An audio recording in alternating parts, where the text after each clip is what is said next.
Hello, thank you for joining us on the news. I'm Ruth Aguele. My sign language interpreter is Shagun Ajayi. We'll begin with the headlines. United Nations commemorates 2024 International Day of Remembrance and tribute to victims of terrorism, commends Nigeria's efforts. Federal government promotes economic transition driven by productivity, technology and innovation. Plus, Federal Road Safety Corps to launch mobile app to ease interaction with the public.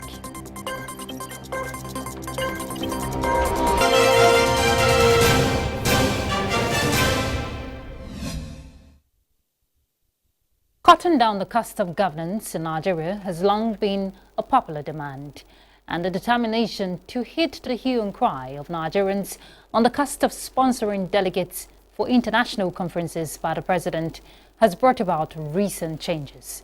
Charles Alpha tells us why these measures by the president is apt.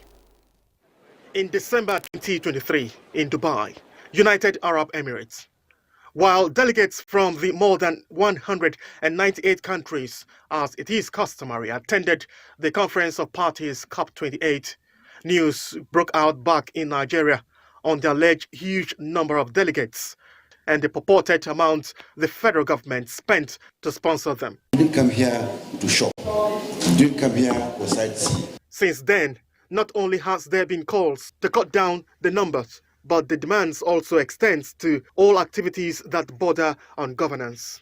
To begin with, the presidency responded by setting up and approving mandates for office of the Special Presidential Envoy on Climate Change only recently. The president's special advisor, Ajirin Glali, revealed the president's position to prune the numbers. That anyone who is attending this conference has an economic imperative. I think the UN General Assembly has followed the same pattern. There's going to be a shortened list. The focus of the government, one, is accelerate access to finance for our NDC implementation. It's not just the number alone. Let everybody be given responsibility. What is known as Nigeria Pavilion, where its activities are organized, will no longer exist. We are not getting involved in high-end purchases of pavilion spaces at a time when our people are grappling with economic difficulty. The president has gone ahead to authorize the establishment of Climate Accountability and Transparency Portal. And what this means is that it will ensure efficiency and accountability of the nation's participation at COP29. In Abuja, Charles Alpha, NTA News. In other news, Thailand this Wednesday reported a fourth suspected case of the new, more dangerous strain of Mpox, which the World Health Organization has declared a global public health emergency. Francis Udojo will tell us more. Head of Thailand's Department of Disease Control says the suspected patient landed in Bangkok on August 14 and was sent to hospital with Mpox symptoms. The following morning, laboratory tests carried out, which officials believe to be from clade 1. The infected person, a 66-year-old European who traveled to Thailand from an African country, has been quarantined. However, health officials say 42 persons who had close contact with the patient have been placed on observation. Mpox cases and deaths are surging in Africa, where outbreaks have been reported in the Democratic Republic of Congo, Burundi, Kenya, Rwanda and Uganda since July. The disease, caused by a virus transmitted by infected animals but passed from human to human through close physical contact, causes fever, muscular aches and large boil-like skin lesions. While Mpox has been known for decades, a new, more deadly and more transmissible strain known as clade 1b has driven the recent surge in cases. Clade 1b causes death in about 3.6% of cases, with children more at risk, according to the World Health Organization. Francis Udojo, NTA News. Democratic Party delegates in Chicago officially confirmed U.S. Vice President Kamala Harris and Minnesota Governor Tim Walz as their presidential and vice presidential candidates for the 2024 presidential election. Francis Udojo again brings us details. With the party united and Kamala Harris polling strongly, Democrats are making clear they believe they can defeat Trump. The Republican nominee seems set to regain power in November's election until Biden upended the race by dropping out and endorsing his Vice President Kamala Harris. Comparisons are already being made by Democratic faithful to Obama's historic 2008 campaign, where a tidal wave of enthusiasm carried him to the White House. Bullish delegates symbolically nominated Harris as their candidate in a lively roll call following a paper exercise to confirm her as their standard bearer earlier this month. Harris, who was received rapturously in America's third largest city at her debut appearance before Biden spoke, traveled to Milwaukee for an event at the basketball arena where Trump attended the Republican National Convention just a month ago. Francis Udojo, NTA News. Ahead of the general elections in Ghana, the country's Electoral Commission has commenced the voter exhibition exercise, which ends 27 August 2024. According to the Electoral Commission, the exercise will take place in all designated polling centers across the 268 districts nationwide. The report. Addressing the media in Accra, the Deputy Chair in charge of corporate services at the Electoral Commission, Mr. Bosman Asare, said the exercise is one of the main activities the Commission is required to perform ahead of the 2024 general elections. He said the exercise is expected to correct anomalies in the provisional voters register and make it robust and credible. The purpose of the exhibition exercise is to allow registered voters to verify their details, that is name, age, sex, polling station and photograph, as captured during the registration exercise, and make requests for amendments, changes or insertions where necessary to their details in the voters register. For the information of the general public, voters are advised to go to the exhibition centers with their voter identity cards to verify their details. This facilitates the process for verification of details. However, registered voters who fail to bring along their voter ID cards could also verify their details, but they cannot request any amendments to their details. The Inspector General of Police, Dr. George Ekufu-Dampare, and the Election Task Force met with the Commission to inform them of their preparedness for the coming exercise. We want to assure all and sundry that we are poised for what is ahead.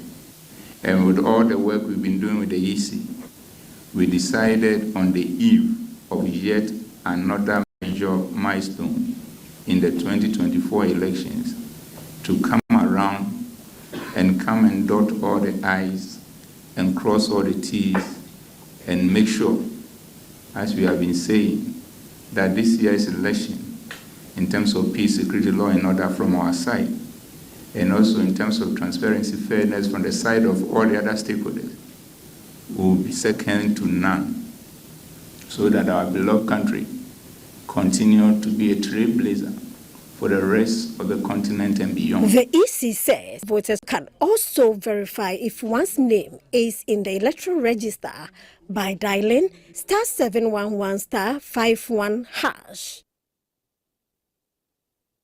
And from Senegal, we had the Senegalese Prime Minister Ousmane Sonko has set up a commission tasked with the with the mandate of reviewing the oil and gas contracts with the country signing a multinational corporation. The Prime Minister made the announcement on national television, insisting that the team of legal, tax and energy sector experts will work meticulously to make sure all legal aspects are carefully examined. Sonko dismissed rumors of the nationalization, reiterating his government's ambition to rebalance the energy contracts in the national interest. The move comes after Senegal became an oil producer and gas production from the GTA project, which is expected to commence this year. The Commission's recommendations is also expected to serve as a guide in the event of negotiations if the expected changes can be implemented. The review of the oil and gas contracts is a campaign promise of the Faye administration. United Nations in Nigeria has pledged continued support to the country's efforts at combating terrorism through its humanitarian works, as well as the provision of technical and developmental assistance.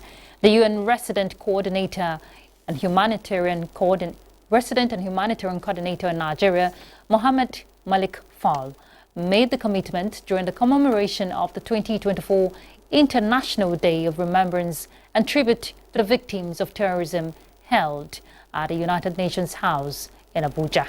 Chukunonso Umwambweze reports. A minute's silence in honor of the victims and survivors of the August 26, 2011 bomb blast that killed 23 UN staff and partners, injuring over 60 here at the UN headquarters Abuja, set the tone for the solemn event.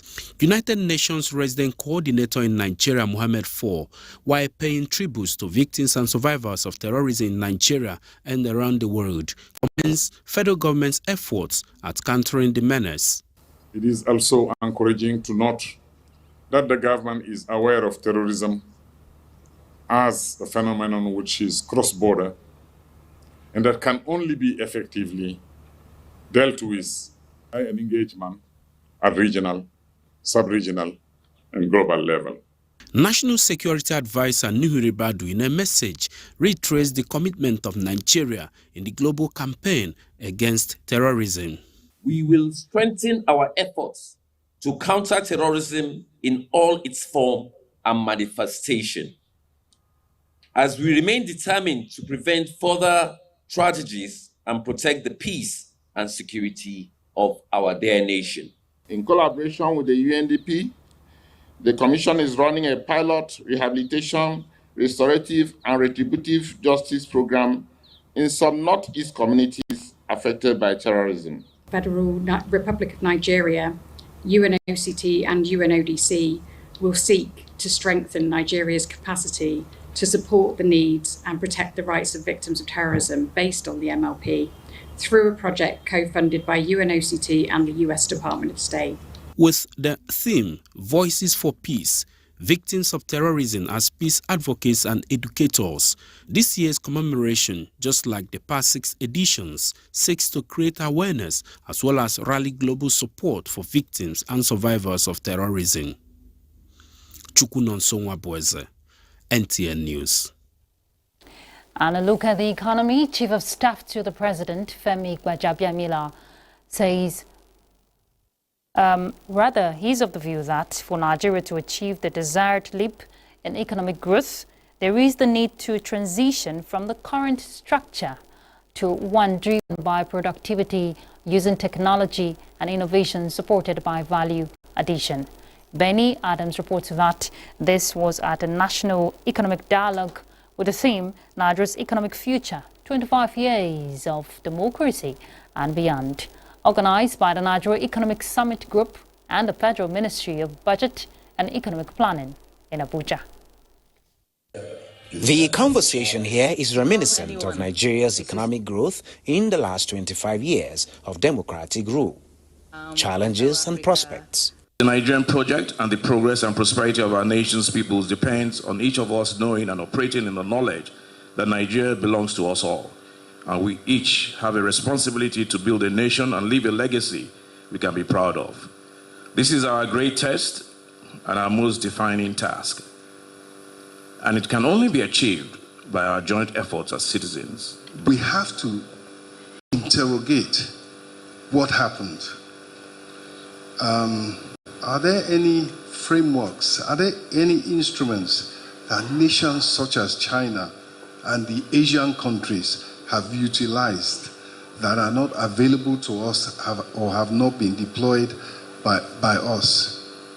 We have had plans right from about 1962, the first National Development Plan. China is in the middle of its 14th five-year plan. So these are some of the areas that we have to look. They have consistently planned and stuck to that plan. Protests have made us to listen more. Whatever we are doing, we have taken the message that we need to do more, we need to do better, and we need to do it in a hurry. We must strengthen our institutions, and we must promote transparency in governance to build trust and to attract investments. Rule of law, sanctity of contracts, and a transparent and accountable government are essential for creating an enabling environment for economic growth. Speakers opine that, coming from acceleration to deceleration, resilience and stagnation in the last 25 years, and now volatility, the ballot should deliver on quick wins for economic growth. In Abuja, Benny Adams, NTA News. Let's take a break. We're back in a moment. Welcome back. The Federal Road Safety Corps is to launch a mobile app to ease interaction between the Corps and the public for proper information dissemination and awareness to the public. Court Marshal Federal Road Safety Corps Shehu Mohammed revealed this during a courtesy visit to the Director General, Nigerian Television Authority, Salihu Abdulhamid Dembas, and his management staff. Oyeyemi Ajayi reports. The first visit of the Corps Marshal, Federal Safety Corps, Shehu Mohammed, to any media organization since the assumption of office. He calls it a homecoming, basically to commend the NTA for its supportive role to the Corps for over 3 decades.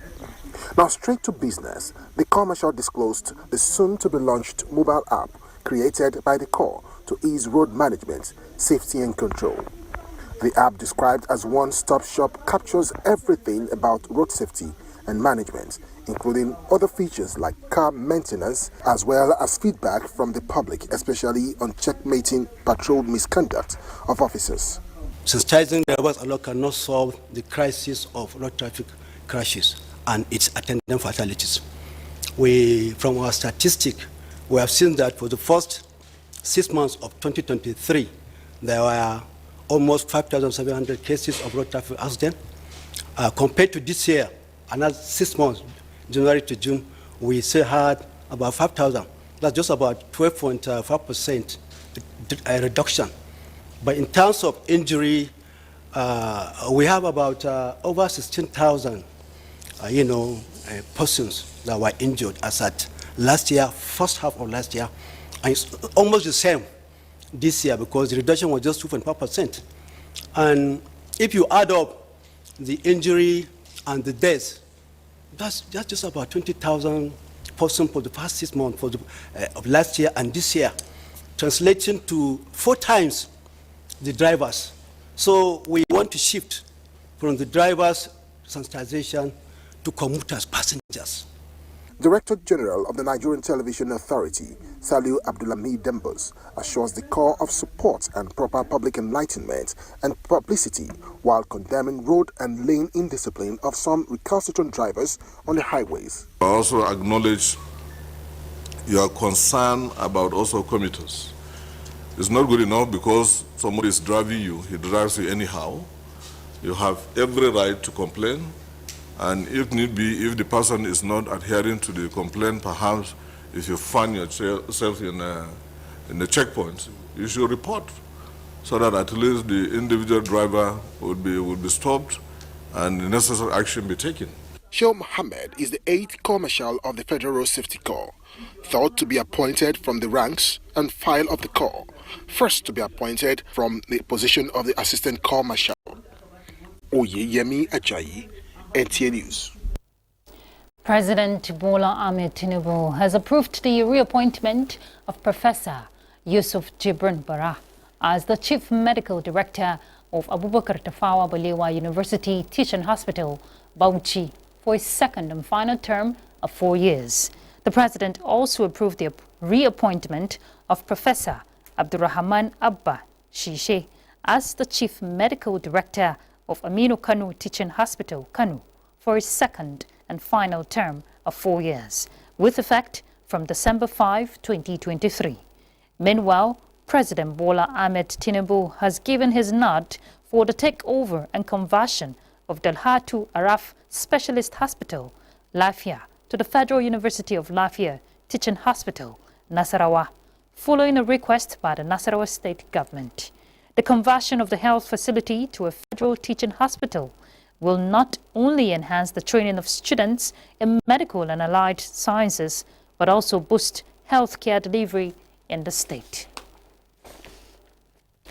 Now, beyond service delivery, federal government says industry players in the power sector must see access to electricity as a fundamental right of everyone in the country. Minister of Power Adebayo Adelabu, while inaugurating power sector communication team, says customers deserve the right to know why there is power outage or any other challenge in the sector, hence the need for effective communication. He emphasized that electricity consumers should also be carried along with happenings in the sector, as he tasked the communication team to brace up and deliver results. Joshua Ujita reports that the power sector communication team is to build synergy amongst agencies in the Federal Ministry of Power and players in generation and distribution arms of electricity value chain to achieve effective communication to end users. With gains recorded in the sector in the last 1 year of the Tinubu administration, the Power Minister believes information managers in the sector have roles to play in sustaining the trajectory.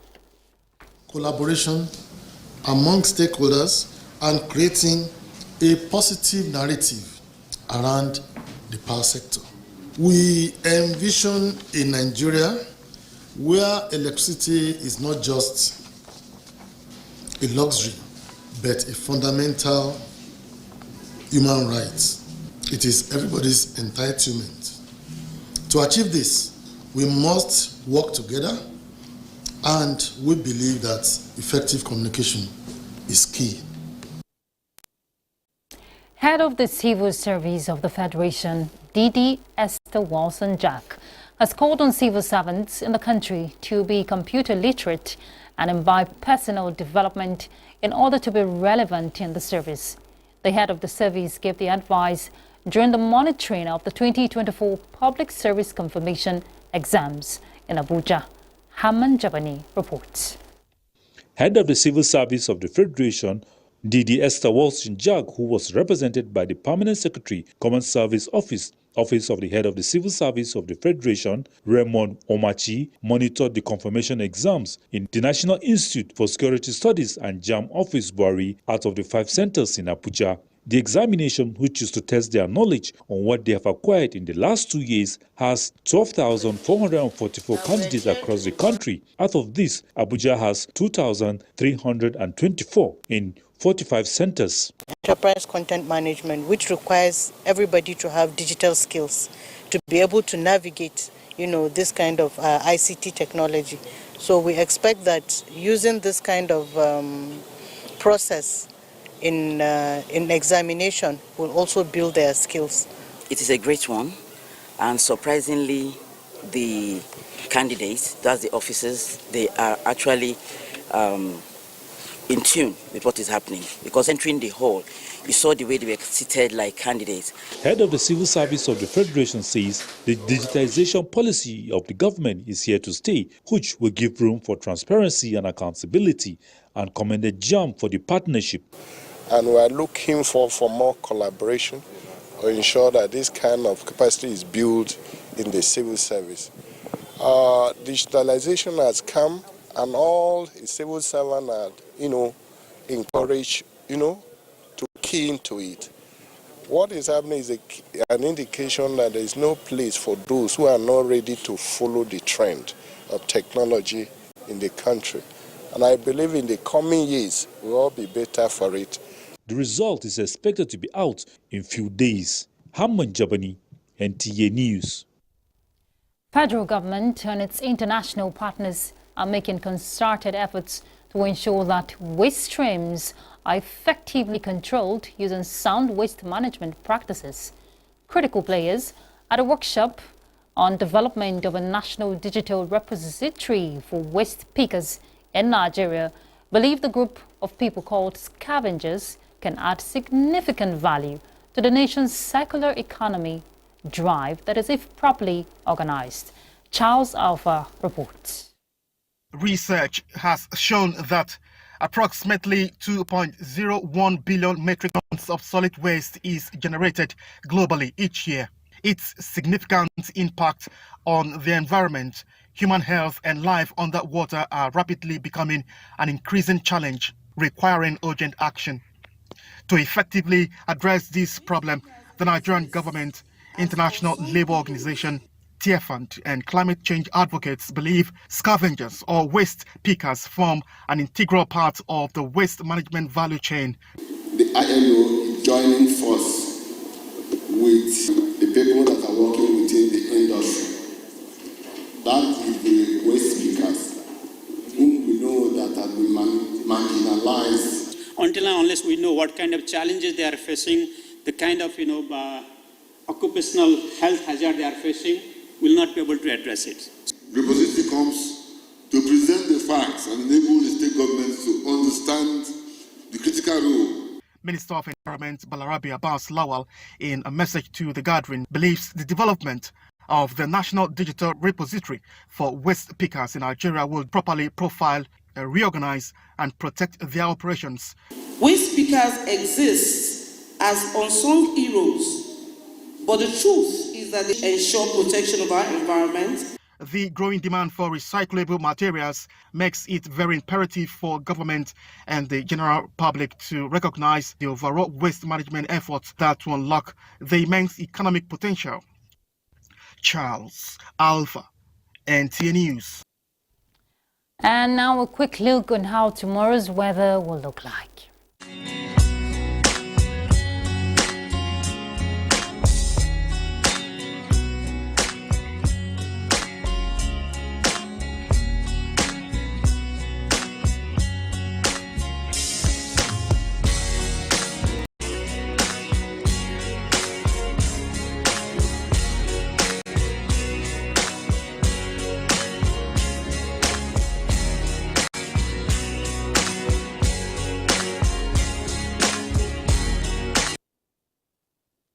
That concludes the news. Thank you for your time. I'm Ruth Aguwele. My sign language interpreter is Shegun Ajayi. Bye.